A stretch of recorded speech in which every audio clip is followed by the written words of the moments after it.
벌써 2월을 마감하는 마지막 주일이 되었습니다. 이제 구정 명절도 지나고 2026년도 새로운 한 해를 우리가 힘차게 출발하게 되었습니다.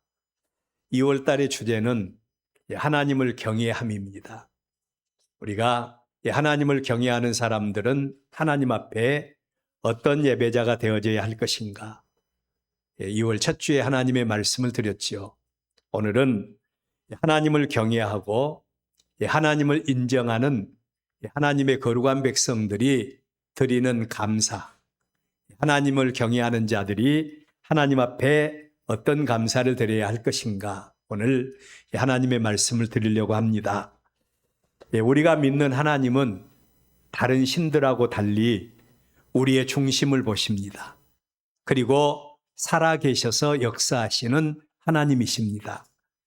그 하나님이 택하시고 구원하시고 그리고 하나님 백성 삼으신 자들에게 맨 처음에 시키시는 훈련이 있습니다. 하나님이 맨 처음에 시키시는 훈련이 있는데 그것은 그 백성들에게 하나님이 살아계신 것과 그리고 하나님이 사람들의 생사화복을 주관하시는 창조의 주인이시고 그들의 중심을 보시고 역사하시는 살아계신 하나님이다. 이 사실을 하나님은 보여주시고 그 백성들에게 훈련시키시기를 원하세요. 예를 들어 본다면 하나님이 이스라엘 백성들을 애굽 땅 종되었던 곳에서 구원해 내시지 않습니까? 우리는 예수 믿고 구원받고 하나님의 백성이 되면 그냥 우리는 하나님의 백성이 되었나 보다 그렇게 생각하는데 그 후로 하나님은 그의 백성들의 삶을 책임지십니다. 이스라엘 백성들에게도 낮에는 구름 기둥이 되시고 밤에는 불 기둥이 되셔서 그 백성들의 길을 인도해 주세요. 그 백성들이 원하는 길은 따로 있었지만 하나님은 그 백성들을 불기둥 구름 기둥이 되어서 바닷가로 인도하십니다. 비아 히롯이라는 곳에 정착하게 하십니다. 그 후에 하나님께서 어떤 일을 행하시는가 하니 애굽 왕 바로 왕의 마음을 강팍하게 하십니다. 사람의 마음의 주인이 하나님이시라고 했죠. 하나님은 사람의 마음을 주관하셔서 유하게도 하시지만 강팍하게 하시는 분이 하나님이셔요. 그 하나님이 바로 왕의 마음을 강팍하게 하신 겁니다. 그리고 이스라엘 백성들을 그냥 내둘 수 없다. 그렇게 생각하게 하셔서 바로 왕으로 하여금 애굽의 최강의 군대 그리고 그의 병거들 이것들을 앞세우고 이스라엘 백성들을 추격하게 합니다. 이스라엘 백성들은 앞에는 홍해 바다가 드러누워 있고 뒤에는 애굽의 병사들이 쫓아옵니다. 이런 상황 속에서 이스라엘 백성들은 절망의 고통 가운데 빠지게 되고 그들은 사망의 골짜기에 허덕이는 이런 장면을 볼 수가 있죠. 그 후에 하나님께서는 그 백성들을 절망의 골짜기에서 그 백성들을 사망의 고통에서 구원해 주시는데 그 백성들을 추격하던 애굽의 바로 왕의 병사들 이들을 홍해 바닷가로 인도하시고 하나님께서는 홍해 바다를 육지와 같이 가르십니다. 그러면서 봐라 너희들이 믿는 하나님은 바로 이런 하나님이야. 창조의 주인이신 하나님이신 것을 하나님이 보여주시죠. 이스라엘 백성들을 건너게 하셨습니다. 그리고 바로 왕과 바로 왕의 군대와 병거들을 홍해 바다 속에 수장시키는 이런 모습 속에서 너희들의 구원자 되신 하나님이 이런 하나님이라고 하나님을 그들에게 구체적으로 보여주시는 모습을 볼 수 있죠. 이런 훈련을 통해서 이스라엘은 우리 하나님이 이런 하나님이구나 그 하나님을 만날 수가 있는 것입니다. 뿐만 아니라 하나님은 또 그 백성들의 중심을 보시고 그 백성들의 중심을 보시고 역사해 주시는 하나님이셔요. 출애굽기 28장에서 하나님은 아론을 비롯해서 그의 두 아들인 나답과 아비후를 이스라엘 백성의 제사장으로 삼습니다. 제사장은 하나님과 백성들과의 사이에서 중보자로서 백성들을 위해서 하나님 앞에 대신 드리는 제사를 드리는 그런 사람들이 제사장이죠. 그런데 이 아론의 두 아들인 나답과 아비후가 레위기서 10장 1절에 보면 하나님 앞에서 제사를 드리는데 하나님이 원하시는 제사를 드리지 않습니다. 하나님이 원하시는 향로로 하나님 앞에 제사를 드리는 것이 아니라 다른 향로를 가져다가 하나님 앞에서 분향하게 됩니다. 하나님이 살아계시지 않는다면, 하나님이 중심을 보시지 않는다면 어떻게 제사하든지 무슨 상관이야 이렇게 말할 수 있잖아요. 그런데 하나님은 살아계십니다. 이 나답과 아비후가 하나님 앞에 다른 향로를 가져다가 분향하게 되므로 하나님께서 그들을 징계하시고 그들의 생명을 거두어가 버리시는 그런 장면을 보여주고 있습니다. 이렇게 살아계신 하나님은 그 백성들이 하나님을 경외하고 하나님 앞에 합당한 예배자로서 예배하며 하나님이 언약하신 말씀대로 순종하고 하나님을 경외함으로 섬길 때 하나님은 그들에게 마음껏 복을 부어 주십니다. 마음껏 그들에게 은혜를 주십니다. 그러나 하나님께서는 하나님의 뜻에 합당하지 않고 하나님을 경외함으로 섬기지 않거나 하나님의 방법이 아닌 자기 방법으로 하나님께 제사하는 자, 이들을 절대로 용납하시지 않는 하나님이시다. 우리는 이 하나님을 바로 알아야 할 줄로 믿습니다. 자, 여기에서 말하는 경외하다, 하나님을 섬기는데 경외함으로 섬겨라 라고 말씀을 했는데, 우리가 하나님을 섬기는데 경외하다라고 하는 말은 하나님을 두려워함으로 섬기라는 겁니다. 우리는 너무 하나님 앞에 나오면서 물론 가벼운 마음으로 나올 수도 있지만, 그러나 우리는 하나님을 두려워하는 마음으로 나와야 합니다. 우리가 대통령을 사랑하지만 대통령을 두려워하는 마음이 없으면 대통령을 존경할 수가 없지 않습니까? 하나님을 섬기는데도 두려워함으로 섬기는 것, 이게 바로 경외함입니다. 하나님을 섬기는데 하나님을 무거워하는 마음으로 섬기는 자세, 이게 바로 하나님을 경외하는 것입니다. 이러한 차원에서 우리가 하나님 앞에 드리는 예배에 대해서도 우리가 하나님을 경외함으로 드려야 돼요. 그리고 또 오늘 우리의 본문 말씀을 통해서 우리가 함께 나눌 말씀, 하나님을 경외하는 자들이 하나님 앞에 어떤 감사로 살해할 수 있는가, 오늘은 이런 말씀을 같이 드리려고 해요. 사실 제가 18년, 19년째 이렇게 우리 엘베델 교회에서 목회를 하면서 헌금에 대한 설교를 내가 별로 해본 적이 많이 없었던 것 같아요. 그러나 또 헌금에 대한 부담보다는 우리가 이러이러하기 때문에 우리가 하나님 앞에 감사함으로 살해하는 이런 사람이 되어져야 되겠다, 그런 의미를 생각하면서 오늘 하나님의 말씀을 드리려고 합니다. 우리가 함께 읽은 본문 말씀은 하나님 앞에 예배하고 나오는, 예배를 드리고 나오는 전혀 대조적인 두 사람을 통해서 하나님을 경외함으로 믿는 믿음과 그 믿음에서 나오는 감사가 어떤 것인가에 대해서 교훈하는 말씀입니다. 이 말씀을 통해서 우리는 하나님을 경외함으로 섬기고 하나님의 은혜에 대해서 반응하고 살해하는 진정한 감사자의 모습을 함께 나누면서 또 우리도 하나님 앞에 건강한 성도의 삶을 살아가는 우리가 되시기를 바랍니다. 첫 번째 드릴 말씀은 하나님을 경외함으로 섬기는 자들이 마땅히 드려야 될 감사가 어떤 것인가에 대한 말씀이에요. 지지난 시간에 저는 하나님을 경외함으로 드리는 예배자에 대한 말씀을 드렸다고 했습니다. 우리 하나님은 살아계시고, 그리고 우리가 드리는 예배를 받으시는 하나님이셔요. 받으시는 하나님이십니다. 우리의 예배를 하나님이 받으시기에 합당한 예배와 그리고 하나님 앞에 드리는 합당한 예배자들에 대해서는 넘치는 은혜와 복으로 관계해 주시고 역사해 주시는 하나님이셔요. 성경에서 하나님 앞에 드린 최고의 예배를 꼽으라면 어떤 예배를 꼽을 수 있을까? 많은 사람들이 하나님 앞에 예배를 드렸는데 그 가운데서 최고의 예배가 어떤 예배일까? 저는 깊이 묵상하는 가운데 그래 이 예배겠구나 생각한 말씀이 솔로몬 왕이 하나님 앞에 드리는 일천번제, 그게 하나님 앞에서 가장 합당한 그런 예배였겠다. 하나님 앞에 드리는 최고의 예배였겠다. 그런 생각을 하게 되었습니다.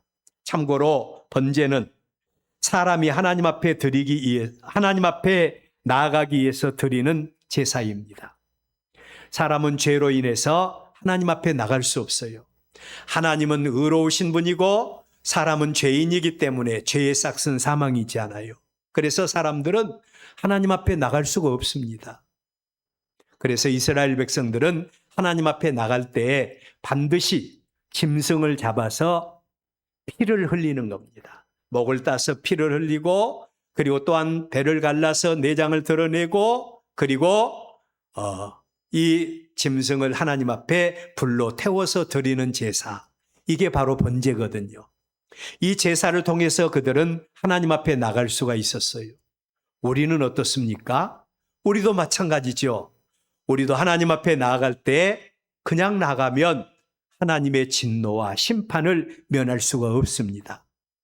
그러나 우리는 우리의 영원한 번제 양이 되어주신, 속죄 양이 되어주신 우리 주 예수 그리스도, 예수님의 이름으로 우리는 하나님 앞에 나갈 수가 있는 겁니다.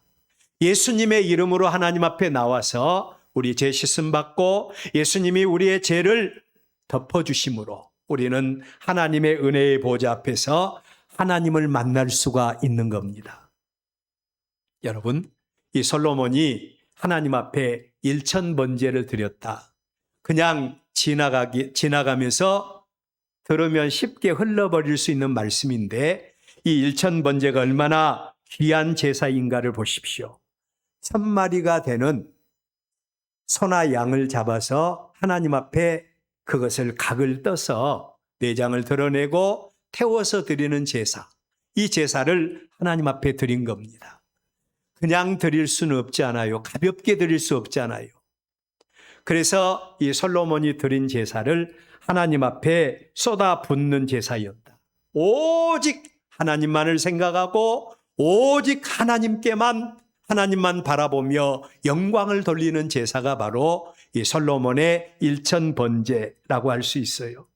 솔로몬이 이 제사를 드릴 수 있었던 것은 오직 하나님의 은혜를 사모하는 제사였습니다.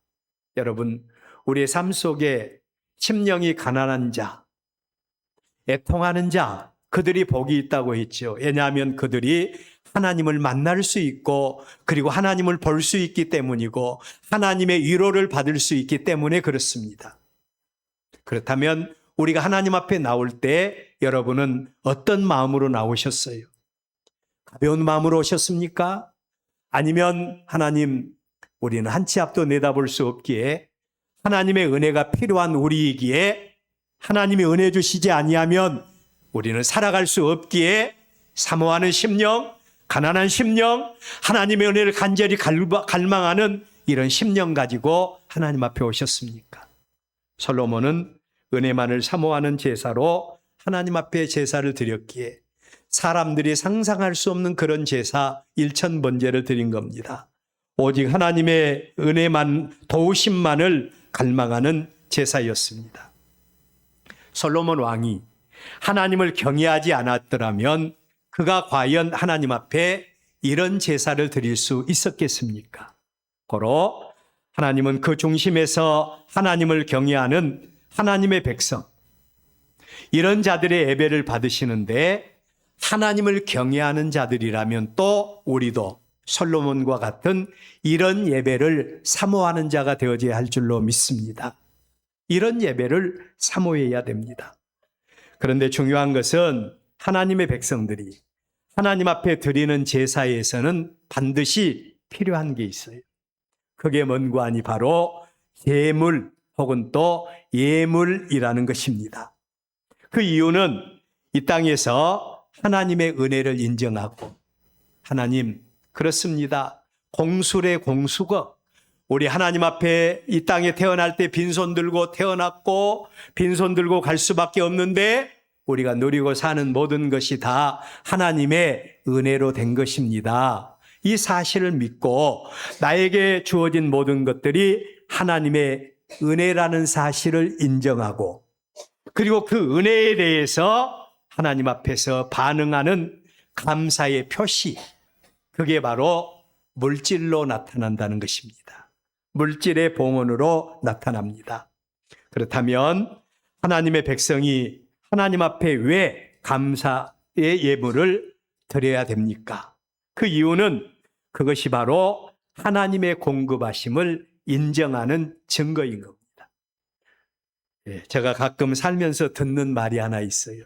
뼈 아프게 듣는 말인데 마음으로 생각만 하면 뭐하냐?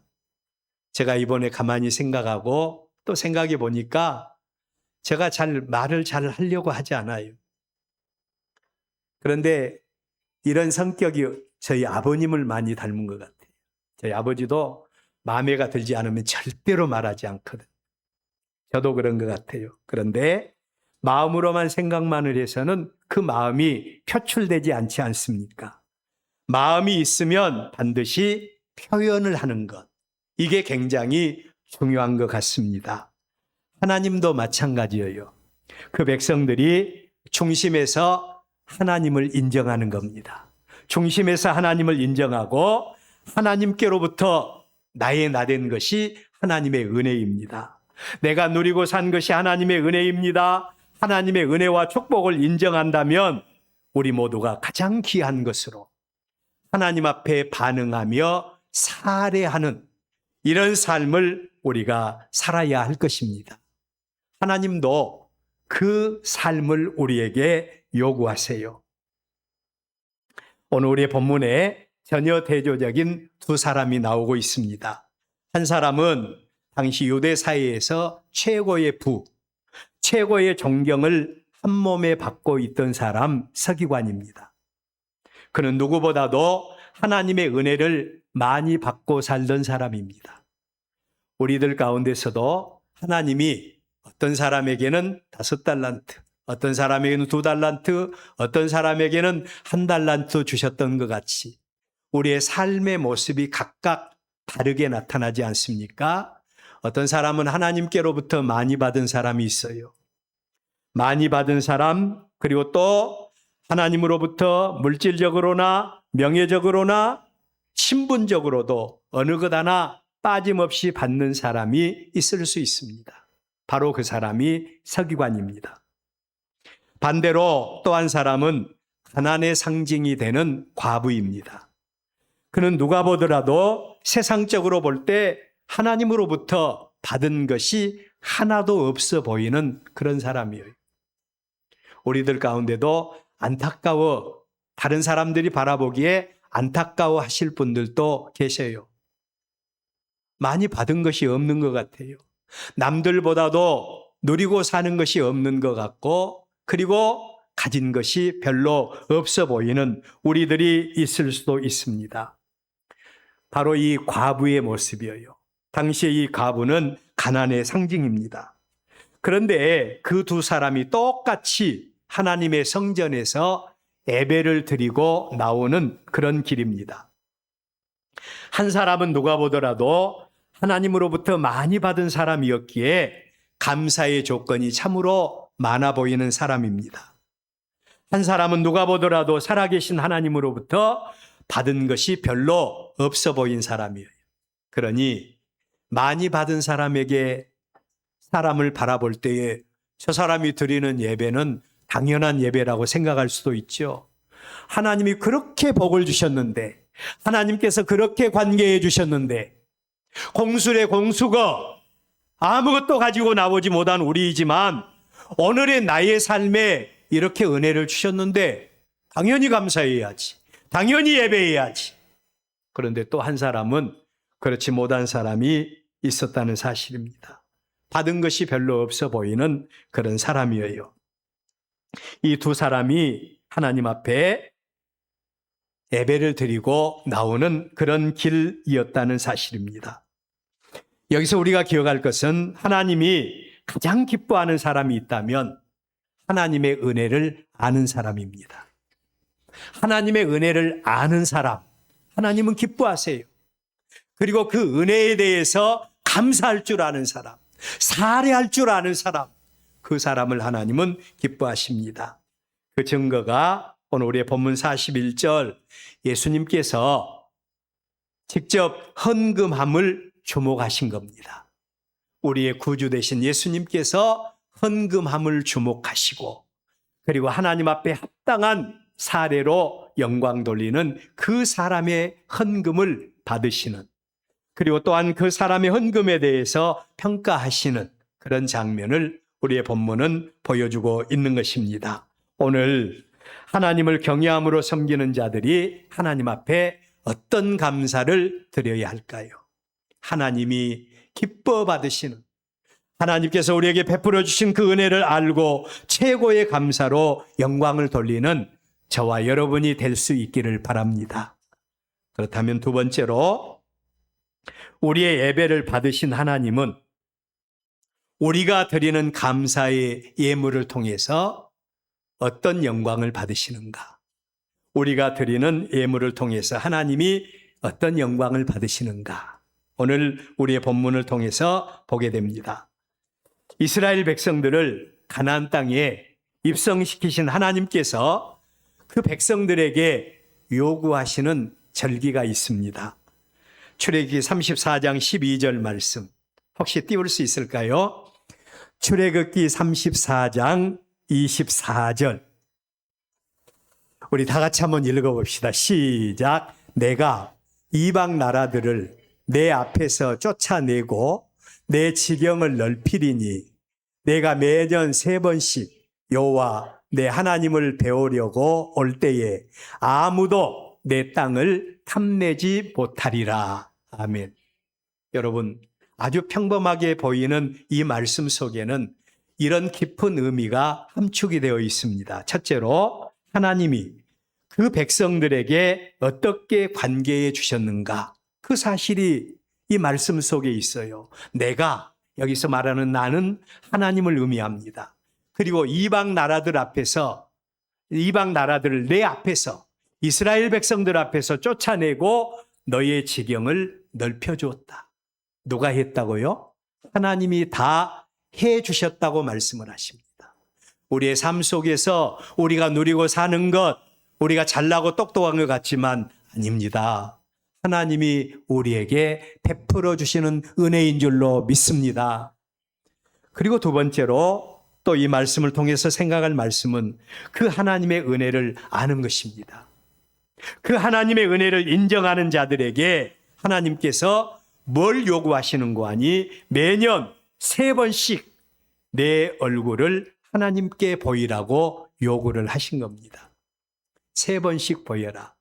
이 3번은 사실은 하나님의 깊은 은혜와 절기와 연결된 말씀이에요. 유월절을 지켜라, 맥추절을 지켜라, 추수절을 지켜라. 하나님께서 주신 말씀인데 적어도 하나님의 은혜를 받고 베풀어 주신 하나님의 은혜를 받고 그 은혜를 아는 사람들에게 하나님은 당연한 감사로 하나님 앞에 반응할 것을 말씀을 하십니다. 그런 자들에게 세 번째로 그 일을 인정하고 하나님 앞에 감사로 살해하는 자들에게 베푸시는 하나님의 은혜와 축복이 있습니다. 뭐라고 말씀을 하시는 거 아니? 아무도 네 땅을 탐내지 못하게 할 것이다. 내가 너희들을 지켜주마. 내가 너희들에게 계속적으로 관계해주마. 이게 바로 하나님의 은혜인 줄로 믿습니다. 하나님이 이렇게 행하시겠다고 말씀을 하세요. 이 말씀 앞에서 우리는 어떤 삶을 살고 있습니까? 하나님은 그 백성들에게 먼저 내가 너희의 하나님이 되어주시고 그리고 그 백성들의 필요를 충분하게 공급해 주십니다. 그리고 그 백성들이 그들의 삶 속에서 하나님이 공급하시는 은혜와 축복을 인정하고 그 은혜에 대해서 구체적으로 반응할 것을 원하세요. 구체적으로 반응할 것을 원하십니다. 그리고 그 은혜에 대해서 인정하고 반응하는 자들에게 계속해서 하나님은 관계해 주실 뿐만 아니라 하나님은 그들의 하나님이 되어주신다는 사실입니다. 그들의 하나님이 되어주세요. 여기서 우리가 기억할 것은 우리가 살고 있는 이 땅은, 이 세상은 가나안 땅과 같은 곳이라고 말합니다. 여러분, 가나안 땅이 우리는 젖과 꿀이 흐르는 땅이고 그 백성에게 하나님께서 주시는 땅이기에 그 땅의 과일들은 두 사람이 어깨에 맬 정도로 그렇게 엄청나게 비옥한 땅이라고 생각하지요. 근데 그 땅은 사실 하늘에서 내리는 비를 삼키는 땅입니다. 산과 골짜기가 있고 황무지와 같은 그런 땅이에요. 그런데 이 땅이 옥토가 될 수 있는 것은요, 하나님이 계속해서 관계해 주시면 황무지가 변하여 옥토가 되는 겁니다. 우리 인생도 마찬가지예요. 힘듭니까? 어렵습니까? 한 치 앞이 내다보이지 않습니까? 그런 삶 속에 하나님이 은혜의 담비 내려주시고 하나님이 관계해 주시면 여러분의 삶이 옥토가 될 줄로 믿습니다. 바로 그 말씀이에요. 우리가 살고 있는 이 땅은 가나안 땅과 같습니다. 산과 골짜기가 있어서 하늘에서 내리는 비를 삼키는 땅이에요. 하나님의 공급하심이 없이는 살 수 없는 곳입니다. 그런데 그 땅에 대해서 그 백성들이 하나님의 뜻에 합당한 삶을 살 때, 하나님의 말씀대로 순종하고 하나님을 경외할 때 하나님은 그들에게 이른 비와 늦은 비로 역사해 주마라고 약속을 하신 것입니다. 그 은혜를 인정하고 하나님을 경외함으로 섬기는 자들에게 하나님은 그들의 하나님이 되어 주십니다. 오늘 우리 본문의 두 사람도 하나님의 은혜를 인정하고 하나님을 경외함으로 예배하는 그런 사람들이었어요. 그래서 그들은 하나님의 성전에서 예배하고 나오는 길입니다. 말씀드린 대로 서기관은 하나님으로부터 많은 것을 받은 사람이라고 했지요. 하나님은 많이 받은 사람들에게 많은 것을 요구하십니다. 그래서 저는 우리 성도들이 하나님 앞에 드리는 헌금 가운데 가장 확실하고 공평한 헌금이 11조라고 생각해요. 왜냐하면 11조는 많이 받은 사람들은 많이 받은 대로 11조 하지 않습니까? 적게 받은 사람은 적게 받은 대로 하면 되는 것입니다. 물론 우리의 여기에는 양적인 의미도 있지만 심적인 의미도 있는 것 같아요. 어떤 사람은 하나님께로부터 많이 받았는데도 나는 적게 받았다, 그렇게 생각하는 사람들이 있을 수 있습니다. 어떤 사람들은 또 적게 받았지만 많이 받았다고 생각하는 사람이 있을 거예요. 여기 서기관은 많이 받은 사람이었습니다. 많이 받은 사람답게 하나님 앞에 드린 헌금의 액수도 많았어요.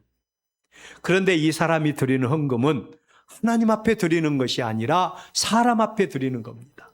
그래서 하나님 앞에 받은 것에 대한 감사를 드리는데 사람들에게 보라는 대로, 보란 듯이 하나님 앞에 헌금을 드려요. 하나님은 그런 헌금에 대해서 받지 않으십니다. 반면에 가난한 과부가 드리는 감사입니다. 이 가난한 과부는 하나님 앞에서 받은 것보다 받지 못한 것이 더 많은 사람이라고 했습니다. 이 부분에 대해서 원망과 불평이 많을 수밖에 없어요.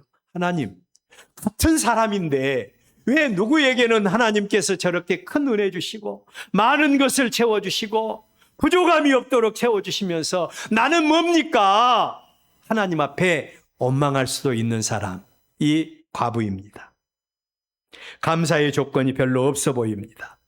가난한 사람이었기에 사람들 가운데 누구도 그에게 기대하는 사람도 없었고 그 헌금에 대해서 말하는 사람도 없어요. 이 가난한 과부가 하나님 앞에 헌금 드리지 않는다 할지라도 누구도 강요하는 사람이 없었습니다. 그런데도 불구하고 그 과부는 하나님 앞에 살해하는 헌금을 드립니다. 그가 가진 돈이 2렙돈밖에 없었다고 그랬죠. 우리 돈으로 환산을 하면 이 2렙돈은요 500원 정도 가치밖에 안 된다고 그래요. 그 돈으로 이 과부는 마지막으로 정심을 사서 먹을 수도 있었고 자신에 대해서 요긴하게 사용할 수도 있었습니다. 그런데 그 과부는 마지막으로 그 돈을 하나님 앞에 아낌없이 드린 겁니다. 왜였을까요? 이 과부는 하나님을 사랑했습니다. 이 과부는 하나님을 경외하는 믿음을 가졌습니다. 그랬기에 하나님 앞에 내가 받은 것 가운데 아주 작은 것이라도 하나님 앞에 드리고 싶어하는 그 마음의 열정이 이 과부에게서 일어났던 것입니다. 그러기에 하나님 앞에 귀한 예물을 드렸습니다. 그 헌금을 누가 보셨어요? 우리 예수님이 보십니다. 하나님 아버지께서 그 헌금을 받으십니다. 헌금의 주인이시고 헌금을 통해서 영광 받으시는 우리 예수님께서 그들이 드리는 헌금을 보시고 2가지 평가를 내립니다. 첫 번째 평가, 부자의 헌금을 받으시고 그들은 있는 것에서 드렸다라고 평가를 해요. 그가 하나님께로부터 받은 많은 것 가운데서 일부를 하나님 앞에 드렸다. 하나님 앞에 받은 것이 많았고 그가 드린 헌금은 당연하다. 예수님께서 평가하시는 내용입니다. 반면에 과부가 드린 헌금에 대해서 예수님은 헌금함에 넣은 모든 사람의 감사보다 더 큰 감사를 드렸다고 평가를 하십니다. 왜냐하면 예수님은 이 과부의 형편을 아시거든요. 하나님은 이 과부의 형편을 아세요. 그리고 하나님을 경외함으로 최선을 다해서 그 가운데서도 하나님 앞에 드리고 싶어하는 열정이 있어서 누가 뭐라고 하지 않고 어떤 사람도 그가 헌금하지 않는다고 평가하지 않을지라도 하나님 앞에서 드리고 싶어하는 이 과부의 중심을 보시고 하나님께서 영광을 받으시는 모습입니다. 우리는 사람의 생각으로 많이 내면 좋을 것으로 생각하고 적게 내는 것을 부끄럽게 생각하는 경향이 많습니다. 그러나 우리의 감사를 받으신 하나님은 외형적인 것보다는 중심을 보신 줄로 믿습니다. 중심을 보세요. 하나님으로부터 받은 은혜에 대해서 누가 보든지 누가 보지 않든지 하나님을 경외함으로 가장 귀한 감사를 드릴 때 그 중심을 보신 하나님께서 관계해 주실 줄로 믿습니다. 마지막으로 하나님을 경외하고 인정하는 자들이 드리는 감사입니다. 하나님을 경외하고 하나님을 인정함으로 은혜에 대해서 인정함으로 드리는 감사, 어떤 감사일까요? 첫째로는 받은 은혜를 인정하는 것입니다. 하나님께로부터 받은 은혜를 인정하는 것이에요. 나의 나된 것이 하나님의 은혜라고 생각하는 사람들, 그 은혜를 인정하고 그 은혜에 대해서 사례하는 마음, 감사하는 마음으로 드리는 감사, 이 감사를 하나님은 받으십니다. 이 감사가 그 중심에서 하나님의 공급하심을 인정하고 경외함으로 드리는 감사입니다. 두 번째로는 정직한 마음으로 드리는 감사, 하나님이 받으세요. 여러분이 사도행전 5장에 보면 초대교회에서 일어났던 한 사건을 볼 수가 있을 거예요. 아나니아와 삽비라라고 하는 두 부부가 하나님의 성전에서 헌금을 드리는데요. 밭을 팔아서 헌금을 드립니다. 그 가운데 반은 꼼쳐두고 반만 하나님 앞에 헌금을 드렸어요. 얼마나 드렸을까요? 많은 액수를 드렸습니다. 그런데 그 헌금을 받으신 하나님은 그가 정직하지 못하다 해서 그의 생명을 하나님께서 거두어 버리십니다. 하나님은 받은 은혜에 대해서 감사하고 하나님을 인정하고 사례하는 마음으로 감사할 때 정직한 마음으로 드리는 그 예물을 흠양하신 줄로 믿습니다. 세 번째로는 자원하여 드리는 감사입니다. 자원하여 드리는 감사입니다. 헌금은 각자가 하나님이 주신 은혜에 대해서 최선을 다해서 드리는 헌금이어야 합니다. 그 이유는 물질이 있는 곳에 네 마음도 있다고 성경은 우리에게 말씀을 하시기 때문입니다. 우리의 믿음을 한번 점검해 보십시다. 우리의 예배 생활은 어떻습니까? 하나님을 경외함으로 하나님 앞에 예배하는 여러분이십니까? 살아계신 하나님 앞에서 영과 진리로 예배하는 우리 예배이십니까? 하나님의 주권과 하나님의 공급하심에 대한 우리의 마음은 어떻습니까? 나의 나된 것이 하나님의 은혜라고 생각하지 않습니까? 우리 안장로님이 늘 기도할 때마다 우리가 누리고 있는 것이 하나님의 은혜다라고 이렇게 기도를 많이 하죠. 우리가 누리고 있는 것이 하나님의 은혜라고 인정하십니까? 그렇다면 하나님이 요구하신 대로 우리는 감사로 화답하는 자가 되어져야 합니다. 우리가 드리는 감사가 사람 앞에 드리는 감사가 아니라 살아계신 하나님이 받으시는 감사, 하나님을 경외함으로 드리는 이런 감사가 되어져야 할 것입니다. 하나님이 받으시는 감사자가 되어서 오늘 우리의 본문의 과부와 같이 하나님의 기쁨이 되는 여러분들 되시기를 바랍니다. 하나님의 기쁨이 되어질 때 하나님께서 그들에게 정말로 그들이 하나님이 되어주실 뿐만 아니라 그들에게 필요한 모든 것들, 심지어는 다윗의 감사를 받으신 하나님이 그러셨지요. 너의 당대뿐만 아니라 네가 보이지 않는 너의 후손에게도 내가 하나님이 되어주마. 내가 복을 부어주마. 하나님이 약속하시지 않았습니까? 우리 모두가 그 은혜와 축복에 이르는 저와 여러분들 되시기를 바랍니다. 하나님을 경외함으로 예배하십시다. 하나님을 경외함으로 감사하십시다. 하나님이 영광 받으시는 우리가 되어져서 우리에게 하나님이 하나님 되어주시는 복이 임하시기를 축원합니다. 기도하겠습니다.